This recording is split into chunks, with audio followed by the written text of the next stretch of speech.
السلام عليكم ورحمة الله وبركاته. الحمد لله رب العالمين والعاقبة للمتقين ولا عدوان إلا على الظالمين، والصلاة والسلام الأتمان الأكملان على النبي المبعوث رحمة للعالمين وعلى آله وأصحابه ومن اهتدى بهداه واتبع سنته إلى يوم الدين. أما بعد، يلة جمعة محرم 30 1439 ክፍል 24 በቁርአን ለመጠቀምና እርሱንም ለመሐፈዝ የሚረዱ ነገሮች የሚለው ትምህርታችን። ዛሬ በአላህ ፈቃድ የምናየው ቁርአንንም ይሁን የሸሪዓ ዕውቀቶችን ከአስተማሪ ቀጥታ በመማር የሚገኙ ጥቅሞችንና በራስ በመብቃቃትና በግል ጥረት ለመማር ብቻ ሙከራ በማድረግ የሚመጡ መዘዞችን የምናይበት ትምህርት ይሆናል።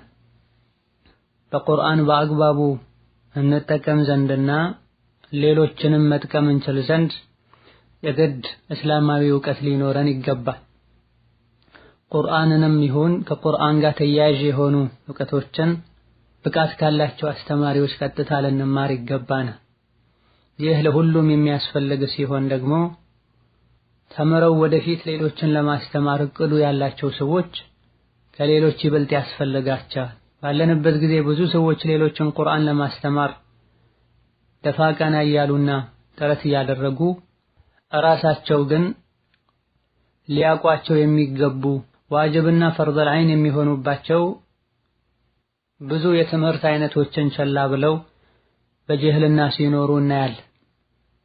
ቁርአንን የሚያክል የአላህን ተባረከ ወተዓላ ቃልና ንግግር የሰው ልጆችን የህይወት መመሪያ ከማን እንደምንማር በምን መልኩ መማር እንዳለብን ጠንቅቀን ልናቅ ይገባናል። ባለፈው ሳምንት ትምህርት ላይ ቁርአንን በራሱ ዝም ብሎ ከቀራ ሰው ዒልምን ደግሞ አስተማሪ ጋር ሳይቀመጥ ከመጽሐፍ ከወሰደ ሰው አትማሩ ይሉ እንደነበረ ደጋግ ቀደምቶች ጠቅሰናል። ይህ የሆነበት ምክንያት አስተማሪ ጋር ቁጭ ብሎ መማር ዘርፈ ብዙ ጥቅም ስላለው ነው። ከዚህም አንዱ ግንዛቤያችን አረዳዳችን ትክክል መሆን አለመሆኑን፣ ንባባችን የቁርአን አቀራራችን ትክክለኛ መሆኑን ማረጋገጥ የምንችለው አስተማሪ ጋር ስንማር፣ ካልሆነ ከስህተት መታረም አንችልም። ቁርአንም ላይ ይሁን ሌሎች የትምህርት አይነቶች ላይ አስተማሪ በራሱ የተብቃቃ እንደሆነ ብዙ ስህተቶች ላይ ሊወድቅ ይችላል። አንዳንድ ነገሮችን ያለ አግባብ ሊረዳቸው ይችላል። ያልተጻፈንም ሊያነብ ይችላል። ብቃት ያለው አስተማሪ ጋር መማር ይሄን ሁሉ ችግር ይቀርፋል ወይም ያቀለዋል። ስህተት ላይ ከመውደቅና ጊዜውን በስህተት ከማቃጠልም ይጠብቀዋል። እንደዚሁ ደግሞ አስተማሪ ጋር መማር ጊዜን ይቆጥብልናል። በግል ብዙ ጊዜ ለፍተው ደክመው የሚያገኙትን ትንሽ ዕውቀት ብቃት ያለው አስተማሪ ጋር ብዙ ሳይለፉና ሳይደክሙ ቁንጮውን ማግኘት ይችላሉ። በራሱ ግን የሚታገል ሰው ብዙ ጊዜ ለፍቶና ደክሞ የሚያገኘው የለፋበትን ያክል ውጤት አይደለም። መንገዱን ስቶ በመድከምና በመልፋቱ ምክንያትም እኔ ቁርአን አይገባኝም ዒልም አይገባኝም ብሎ ለመተውና ለመራቅ ሁሉ ሊገደድ ይችላል። እንደዚሁ አስተማሪ ጋር ቁጭ ብሎ አንገት ደፍቶ በመማር ከሚገኙ ጥቅሞች ሌላኛው ከትምህርቱ ጎን ለጎን አደብና ስነ ስርዓት መማር ይቻላል። ዕውቀትና ጥሩ ስነ ምግባር ያላቸው አስተማሪዎች ጋር መማር መተናነስን፣ ሰዎችን ማክበርን፣ በአጠቃላይ መልካም ስነ ምግባርን እንድንላበስና እንድንማር ያደርገናል። አስተማሪዎች የሚያስተምሩት የቃል ትምህርት ብቻ ሳይሆን አላህ ከሰጣቸው ዕውቀትና እነሱም እንደዚሁ ከመሻይኾቻቸው ከወሰዱት አኽላቅ ብዙ ነገር እንማራለን። ኪታብ ላይ ያነበብናቸው የሰማናቸው ነገሮችንም እነሱ ሲተገብሯቸው በማየታችን የማይረሳ ተግባራዊ ትምህርትን ወስዳል። አእምሯችን ላይ ይቀርጻል። ከንግግር ይልቅ ተግባር ተጽዕኖ ያሳድራልና አላህ ተባረከ ወተዓላ መልካም ስነ ምግባርን የወፈቀውን አስተማሪ አግኝቶ ከሱ አኽላቅና ስነ ምግባር መማር ወረቀት ያገላበጡ ዒልምን ከመቅሰም ያልተናነሰ አንገብጋቢነት ያለው ጉዳይ ነው። ለዚህም ነው ደጋግ ቀደምቶች ልጆቻቸውን ወደ ቁርአን ቤት ወደ ትምህርት ቤት ሲልኩ ሂድ እገሌ ከሚባለው ሼኽ ተማር፣ ከሱ ከምትወስደው የቃልና የቀለም ትምህርት ጎን ለጎን ወይም ከርሱ በፊት ከአኽላቅና ከስነ ምግባሩ ተማር ይሏቸው ነበር። ኢማም አሕመድ ጋር ረሒመሁላህ ተዓላ በብዙ ሺህ የሚቆጠሩ ሰዎች ለትምህርት ይቀመጡ ነበር። ደፍተርና ብዕር ይዘው ይመጡ የነበሩት 500 የሚደርሱ ናቸው። ከዛ ውጪ ያሉት በሙሉ ከኢማም አሕመድ ረሒመሁላህ ተዓላ አደብና ስነ ስርዓትን፣ አኽላቅን፣ መልካም ስነ ምግባርን ሊማሩ የሚመጡ ነበሩ። ዒልሙ አኽላቁን ያስተካከለለት አስተማሪ ጋር መማር የኛም አኽላቅ እንዲስተካከል ይረዳናል። የሰው ልጆች አርአያ ያስፈልጋቸዋል። የሚከተሉትን ሰው ይፈልጋሉ። ተማሪ አስተማሪ ጋር ቁጭ ብሎ በመማሩ በራሱና በመጽሐፎች ባለመብቃቃቱ ከሚያገኛቸው ጥቅሞች አንዱ ከአስተማሪው መልካም ስነ ምግባርን በተግባር ይማራል። በዚህም ዒልምና ዐመልን ወይም ትምህርትና ተግባርን ጎን ለጎን ማስኬድ ይቻላል። ባለንበት ጊዜ ትልቁ ኡማው ላይ ያንዣበበ ያለው አደጋ የዑለሞችን አኽላቅ ያልተላበሱ፣ አደብ የሌላቸው፣ ሐያ የሌላቸው፣ ሲጀምርም አኽላቅ ማለት ምን ማለት እንደሆነ የማያውቁ ሰዎች አስተማሪ ነን ብለው ዕውቀት የጠማቸው ሰዎችም ከነሱ እየተማሩ ስራና ተግባራቸው የተለያየ በመሆኑና ተማሪዎችን መልካም ራእያ በማጣታቸው ምክንያት ዒልምና ዐመልን አላህ ያደለው አስተማሪ ጋር ቁጭ ብሎ አለመማር ከሰዎች ጋር በምን መልኩ መኗኗር እንዳለብን፣ እንዴት ማስተማር እንዳለብን፣ ችግሮችን እንዴት መፍታት እንዳለብን እንዳናቅ ያደርገናል። ዒልምን ከወረቀት ከኪታብ ከሆነ የወሰዱት ይህ ከወረቀትና ከኪታብ የወሰዱትን ዒልም በምን መልኩ ወደ መሬት ማውረድ እንዳለባቸው፣ ከሰው ጋር እንዴት መኗኗር እንዳለባቸው፣ ከነሱ ጋር ከማይግባቡ ሰዎች ጋር በአቋምና በአካሄድ ከማይግባቧቸው ሰዎች ጋር በምን መልኩ ተዓሙል ማድረግ እንዳለባቸው ማወቅ አይችሉም። ሁሉንም በጉልበት ለመፍታትና በጉልበት ለማሳመን ይሞክራሉ። ፈድና ገሊዝ ይሆናሉ። ስድብና ጭቅጭቅ፣ ዛቻና ፉከራን እያበዙ ሰዎች ዒልምን እንዲጠሉ ከዒልም እንዲሸሹ ሰበብ ይሆናል። ዑለሞች ጋር ቁጭ ቢሉ ይሄን ባህሪያቸውን ያስወግዱላቸው ነበር። ክታብ ላይ ያላገኙትን ከዑለሞች ያገኙ ነበር። ክታብ ላይ ያነበቡትም በምን መልኩ እንደሚተገበር ከአስተማሪዎቻቸው መረዳት ይችሉ ነበር።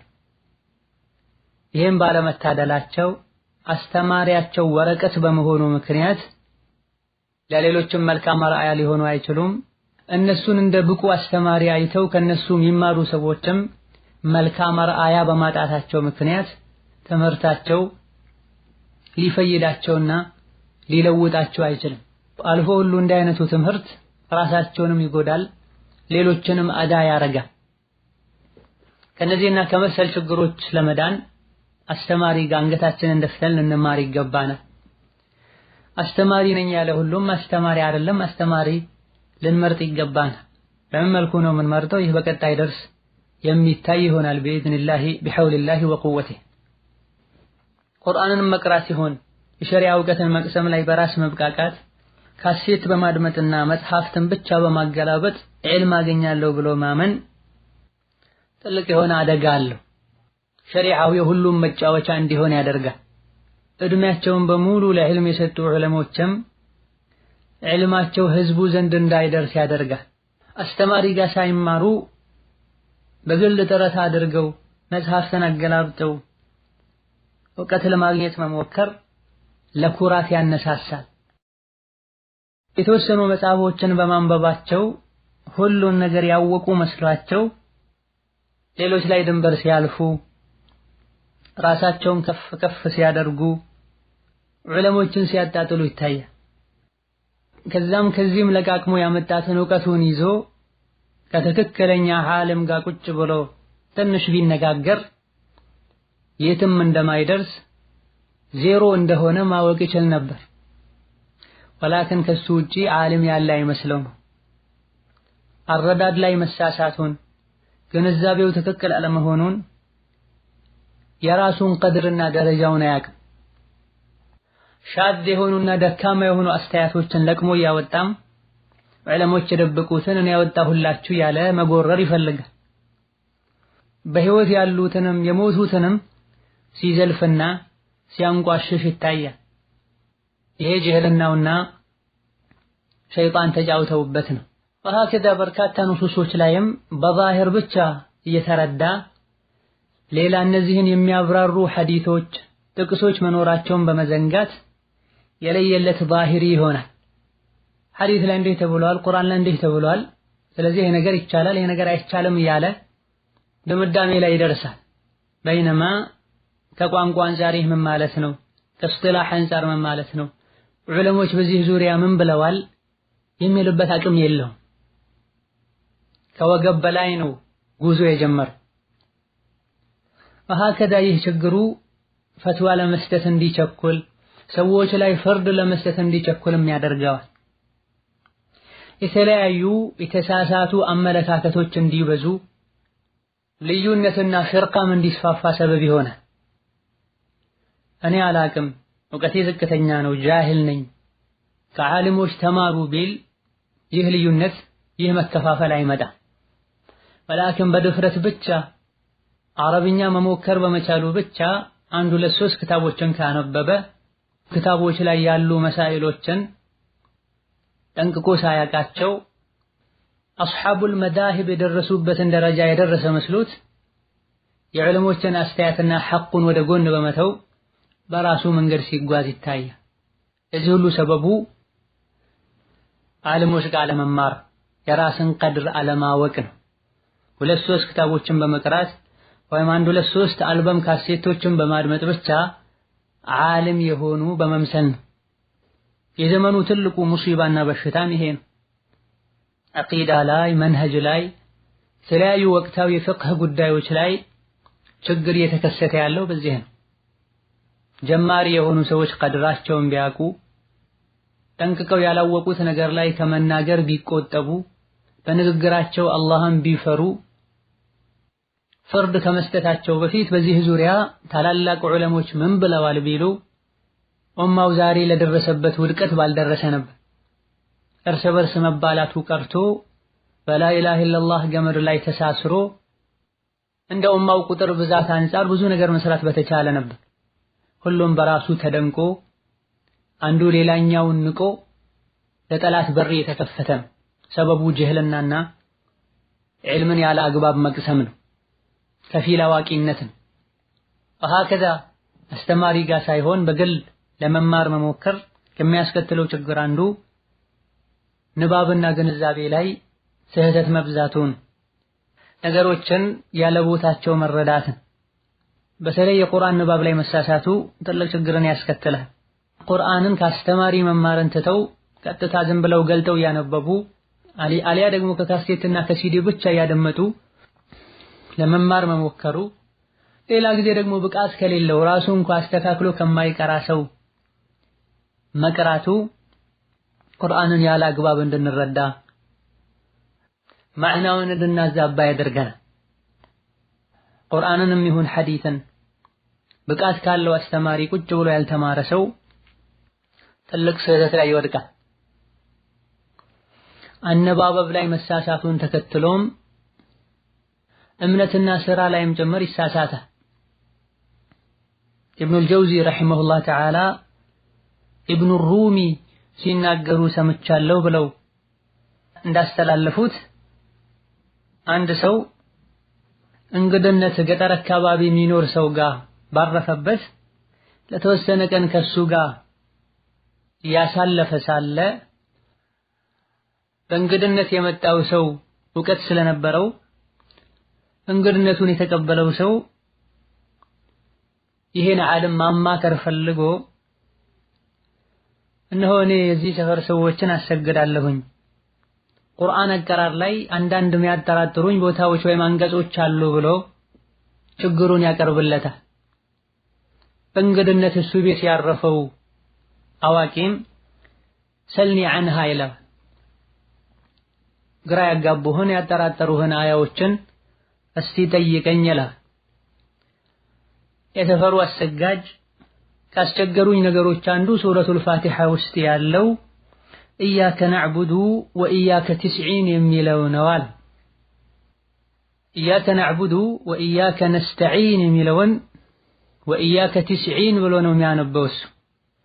አሽከለት ዐለየ ፈአና አቁሉሃ ትስዒና አኹዙ ቢልኢሕቲያጥ አሉ። ትስዒን ነው የሚለው 70 አጠራጥሮኛል፣ እኔ ግን ጥንቃቄ አድርጌ 90 ብዬ ያነበብኩት ነው አለ። ነስተዒን የሚለውን 70 90 ብሎ ለማንበብ ያበቃው አስተማሪ ጋር ቁጭ ብሎ አለመቅራቱ ነው። ለቁርአን አዲስ የሆነ ሰው ያልተጻፈን ያነባል፣ የተጻፈውንም ጭምር ይዘላል። ሲጀምር ደግሞ በተሳሳተ መንገድ የቀራ ሰው አይኑ እንኳ ቢያይ አእምሮ በተሳሳተ መልኩ የቀረጸውን ነገር በቀላሉ አይለቅም። ወሀከዛ ቁርአንን በድፍረት ዝም ብለው በማንበብ ምክንያት ብዙ ስህተት ላይ የወደቁ ሰዎች እንዳሉ ታሪክ ላይ በብዛት ተጠቅሷል። ከዚህም አንዱ ወኢዛ በጠሽቱም ጀባሪን የሚለውን በጠሽቱም ኸባዚን ብሎ እንዳነበበ ጠቅሰዋል። ጀባሪን ማለት አምባገነኖች ኩራተኞች ሆናችሁ ማለት ነበር። ላኪን ጀባሪን የሚለውን ኸባዚን ብሎ ካነበበው የአቦ ጋጋሪዎች ማለት ነው።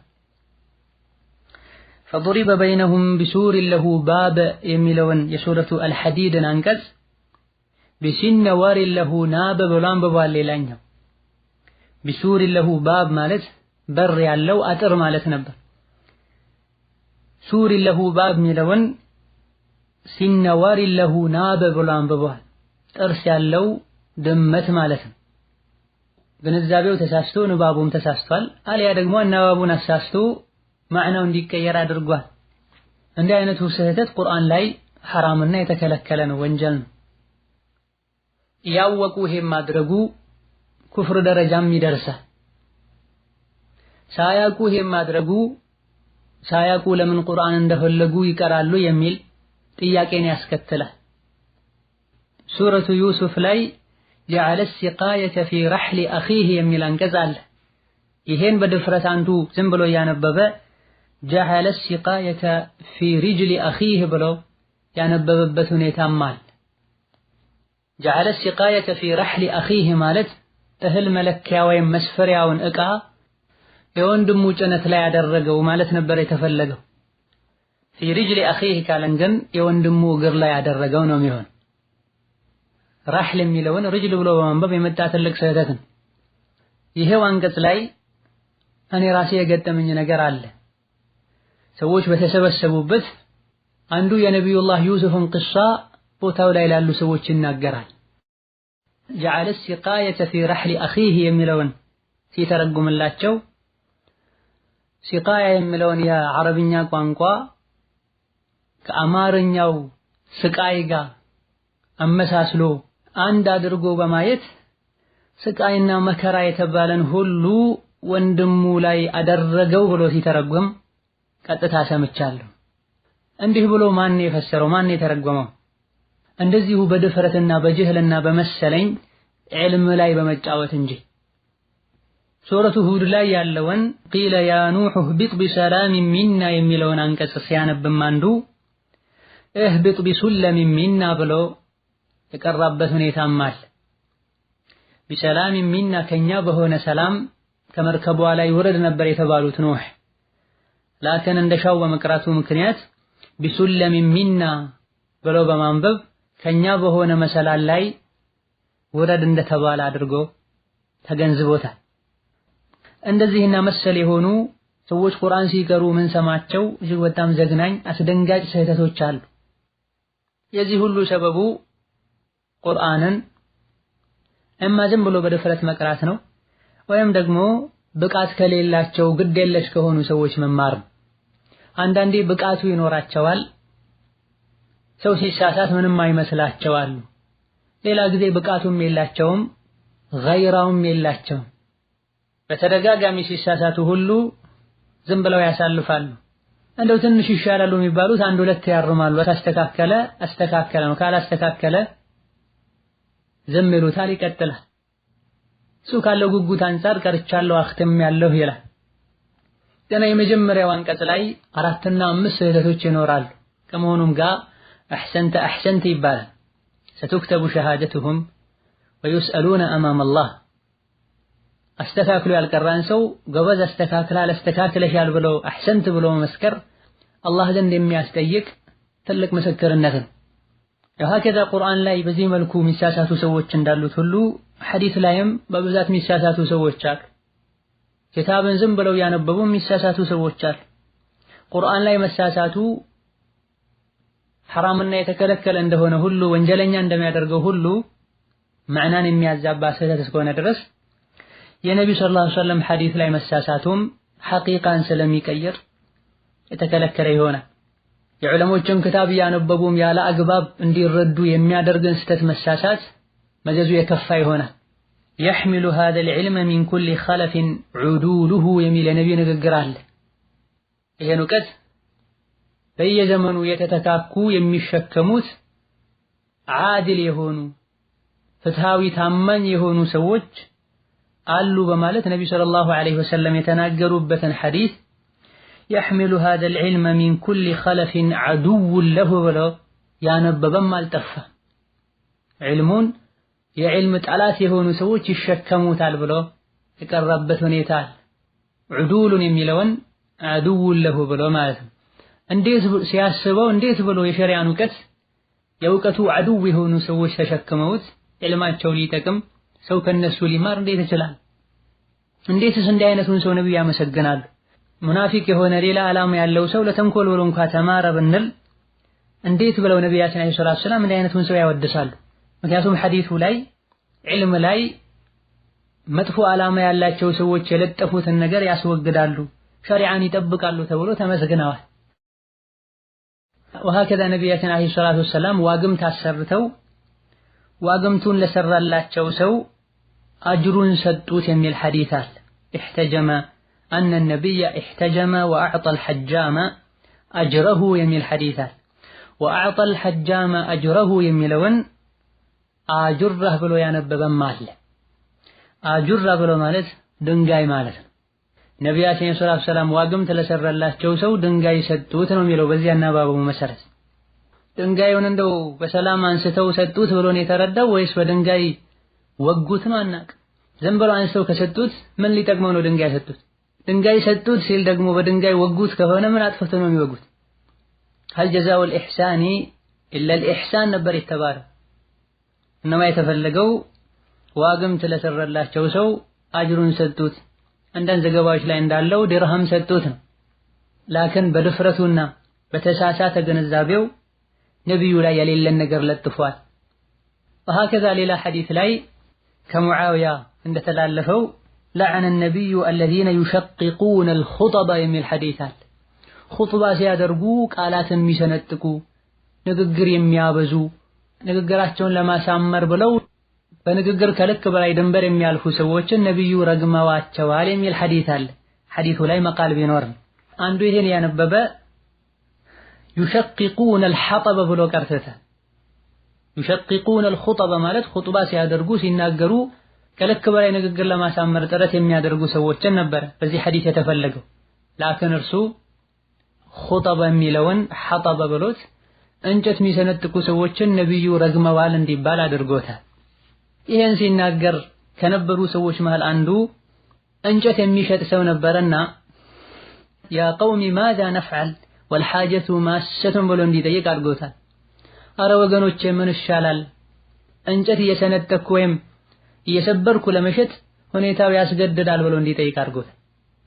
ኹጥብ የሚለውን ሐጠብ ብሎ በማንበብ የመጣ ስህተት ነው። ሼክ ጋር ቁጭ ብሎ ቢማር አነባበቡንም በትክክል ይሰማ ነበረ፣ ሁክሙንም ያቅ ነበር። እንጨት መፍለጥ ሰብሮ ለቅሞ አምጥቶ መሸጥ ለራስ መጠቀም የሚያስወቅስ ነገር አይደለም። በል ሰደቃ እንዲሰጥ የሚገፋፉ የቁርአን አንቀጾች ሲመጡ አቅም የሌላቸው ሱሐቦች እንጨት ለቅሞ አምጥተው እንደሸጡ ታሪክ ላይ ተዘግቧል። ነብዩ ራሳቸው አንዳችሁ ሰውን ከሚለምን ገመድ ይዞ እንጨት ለቅሞ አምጥቶ ቢሸጥ ይሻለዋል ብለዋል አለይሂ ሰላቱ ወሰላም። በምን መልኩ ተረድቶት ነው እንጨትን የሚሰነጥቁ ረሱል ረገሟቸው የሚባለው? ንባብ ላይ መሳሳት ግንዛቤ ላይ እንዲሳሳቱ ያደርጋል። ግንዛቤ ላይም ንባብ ላይም ለመሳሳት ደግሞ የሚያበቃው ብቁ ሳይሆኑ በራስ መተማመንና አስተማሪ ጋር ለመማር ነው። أن النبي صلى إلى عنزة የሚል ሐዲስ አለ። ነብዩ ሰለላሁ ዐለይሂ ወሰለም ፊት ለፊታቸው አንካሴ ነገር ተክለው ወደዛ ሰገዱ፣ ሱትራ አድርገው ሰገዱ የሚል ሐዲስ አለ። አንዱ عنزة በመባል የሚታወቁ ጎሳዎች አባል የሆነ ሰው እኛ እኮ ትልቅ ክብር ያለን ጎሳዎች ነን፣ ምክንያቱም ነብዩ ወደኛ ሰግደዋል ብሎ ተናግሯል። ያኒ ወደ ቂብላ መስገድ ትተው ወደኛ ሰግደዋል ማለት ነው። ቂብላን ትተው እኛን ቂብላ አድርገው ወደኛ አካባቢ ዞረው መስገዳቸው የእኛን ክብርና ደረጃ ያሳያል። ይሄን ከየት ነው ያመጣው? ሶላ ኢላ عنزة የሚለውን በመሰለው ተረቶት ነው። عنزة እዚህ ጋር የተፈለገበት አንካሴ ነው፣ ጦር ነው። ጦር ወይም አንካሴ ነው። ሱትራ እንዲሆናቸው ፊት ለፊታቸው ተክለው ሰግደውበታል። እሱ ግን የተረዳው ቂብላ ትተው عنزة የሚባሉ ጎሳዎች ወዳሉበት አቅጣጫ ዞረው እንደሰገዱ ነው። ቡኻሪ ላይ ያለ الحبة السوداء شفاء من كل داء የሚል ሐዲስ አለ። ጥቁሩ ፍሬ ያኒ ጥቁር አዝሙድ ማለት ነው፣ ለሁሉም በሽታ ፈውስ ነው የሚል ሐዲስ አለ። አንዱ ይህን ሐዲስ ሲያነበው الحية السوداء ብሎ አንብቦታል። الحبة السوداء ማለት ጥቁሩ ፍሬ ማለት ነው። حبة البركة ጥቁር አዝሙድ ማለት ነው። ወላኪን እሱ ሐባ የሚለውን ሐያ ብሎ አንብቦ الحية السوداء شفاء من كل داء ብሎታል።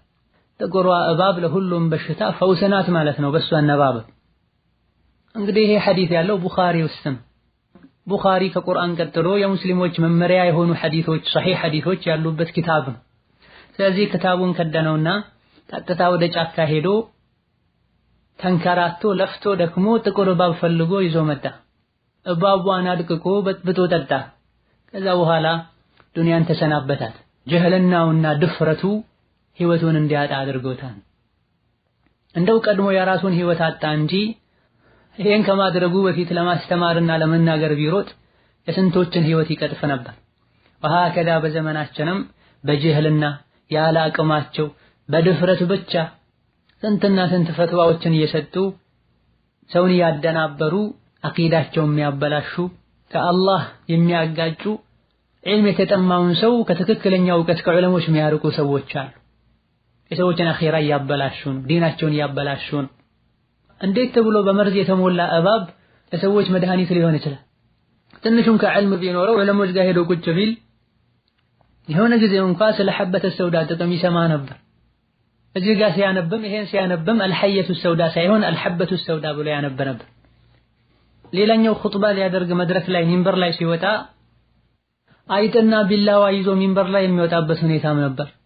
ዕውቀት ያለው ሰው እግር ጥሎት እዛ ገብቶ ይሄን ሲያይ የዚህን ምስጢር ሲጠይቀው ከነብዩ ሐዲስ ተምሬ ነው ብላ ነዓም ሐዲስ ላይ አንዳችሁ ወደ ሶላት ሲሄድ በእርጋታ በክብር ይሄድ የሚል ሐዲስ አለ። እዛ ሐዲስ ላይ فعليكم بالسكينة والوقار የሚላል። بالسكينة የሚለውን بالسكينة ብሎ አንብቦታል። ሰኪና ማለት እርጋታ ነው። ስኪና ማለት ደግሞ ቢላዋ ማለት ነው። والوقار የሚለውን ደግሞ والفار ብሎ አንብቦታል። ስለዚህ ሚንበር ላይ ወጥቶ ኹጥባ ያደረገ ቢላዋና አይት ይዞ ኹጥባ ያደርጋል። ይሄንም ረሱል ላይ ይለጥፋል አለይሂ ሰላቱ ወሰላም።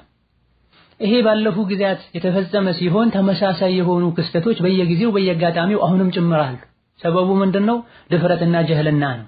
በአቅራቢያው ያለ ዓለምን አለማማከር ነው። በራስ በግል ግንዛቤ መብቃቃት።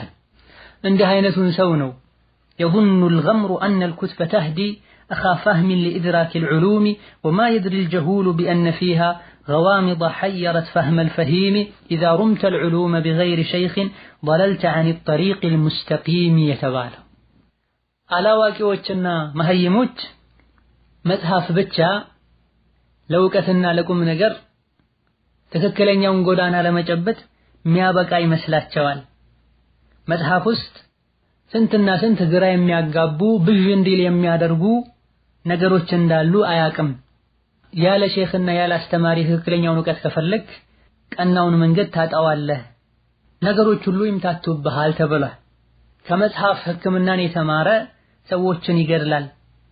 ከመጽሐፍ ፍቅህን የተማረ ደግሞ የሸሪዓ ህግጋት አገልግሎት ላይ እንዳይውሉ ያደርጋል፣ የሰዎችን እምነት ያበላሻል የተባለው ለዚህም።